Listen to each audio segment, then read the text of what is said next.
Schneider. I'll be reading one of the last poems going to be coming from a book I have out now with one of my favorite artists, Carrie O'Halloran. It's called These Are the Words That I Say from the Drain. Can you pull the mic? Sorry. I can't hear you.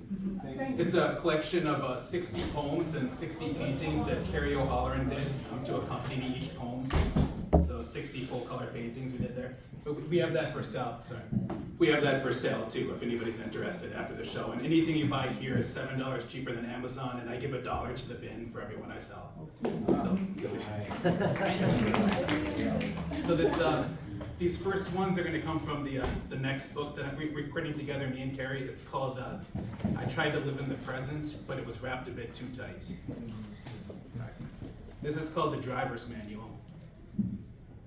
I'm a knob without a function on a vehicle abandoned at the junction between composure and combustion, where the exits are under construction, facing threat of disassembly and destruction, a roadside attraction without any seduction, for a destination only reached through deduction.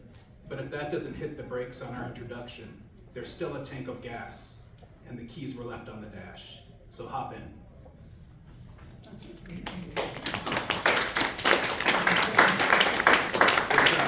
This next one's called Nothing in the Mirror.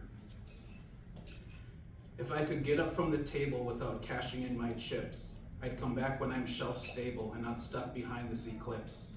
But today I can barely look into anybody's eyes. If I can't recover what time took, could I at least believe its lies? Because every mile marker has started to fade, and the path only gets darker the further I've strayed. Now that I can't find the coast, the only thing that's clear is you don't need to be a ghost to see nothing in the mirror.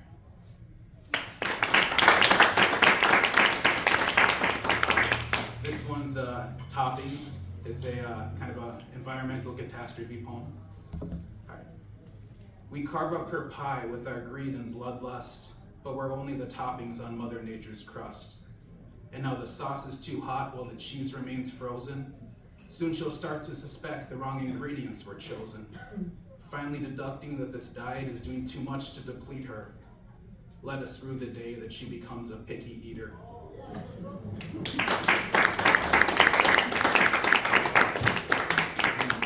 This one's called Tear It Down. It's about people who push for better policing when no policing is kind of the ultimate solution, and half measures kind of don't get us quite there. Tear It Down, it's called.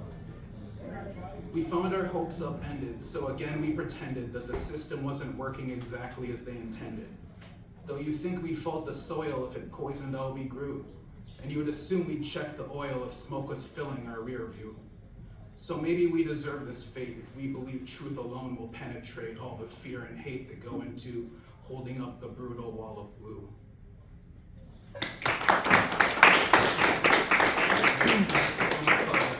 Seeking passage into myself.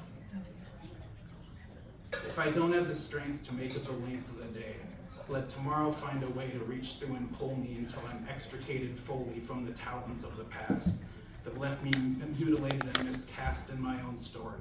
Just another capsized quarry circling around the continental shelf, seeking passage into myself.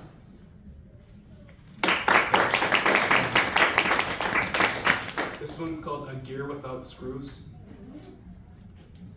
There's too many layers to peel before our cog is as round as a wheel. We just aren't conditioned to roll away from the machines without realizing that our dreams are trailers for films without any scenes. Either you punch the clock or the clock swings at you because time doesn't fashion a gear without screws. This is called the Spotlight. I'm not looking to exit the stage, but the performance doesn't match your page. So if you lower the curtain, I'm feeling beyond certain that a brief intermission would quell my suspicion that this script was flipped long before I was equipped with skills to improvise a line and the desire to someday outshine a spotlight so bright I can never escape its sight.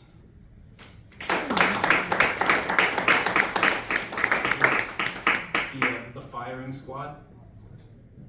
Why do we gather to applaud our own firing squad if they arrive on the heels of a parade?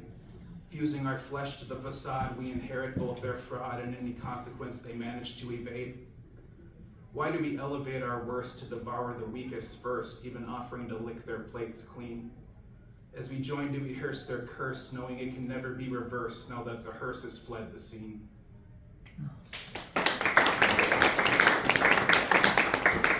And then this is the last one from the next book, and then after that there's one I'm reading from the current book. This one's called Maybe Tomorrow. Maybe tomorrow there'll be lines in the roads and I won't have to swerve between various episodes. Maybe tomorrow this room will have doors and I'll finally be discharged from inside its pores. Maybe tomorrow I won't speak of surrender, labeling every box with return to sender. Maybe tomorrow I'll own the whole venue, instead of appearing at the bottom of my menu. But tonight every light in my head is stuck on red.